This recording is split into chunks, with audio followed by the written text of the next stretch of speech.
Sunana Yerima Usman Shettima. Ina kira ga 'yan Kaduna Central, Kaduna ta tsakiya kenan. Zone 2 da su hamzata da gaggawa su je su yanki katin zabensu. Wa'anda ba su da shi, wa'anda kuma nasu ya samu matsala su je su yi bayani saboda ga yadda za a canja musu. Saboda samun katin zabe nasara ne ga duk ɗan Najeriya, kuma alheri ne, kuma shine dama da za mu samu ta tsari na Dimokradiyya mu nema 'yancin kanmu, tunda yake ana cikin Dimokradiyya ne. Yin hakan zai sa mu zaɓi wanda muke bukata, shugabanni wanda za su yi mana adalci, wanda za su yi mana abin da ya kamata, kuma mu samu rayuwa mai ɗaurewa.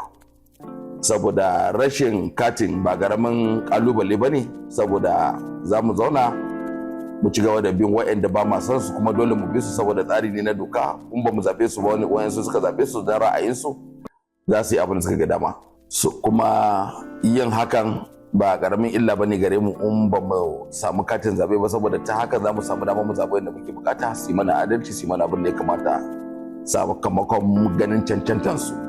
To saboda haka ina kira ga 'yan Najeriya da 'yan Kaduna State da 'yan kuma Kaduna Central musamman inda na fito, da su yi kokari su hamzata ya suka bukatun zaben su, saboda yin hakan shine zai samu abin da muke bukata, mu zaɓi wanda muke bukata, muka kuma canji ga rayuwar mu gabaki daya, daga mu da 'ya'yanmu da kannanmu da yan uwan mu gabaki daya.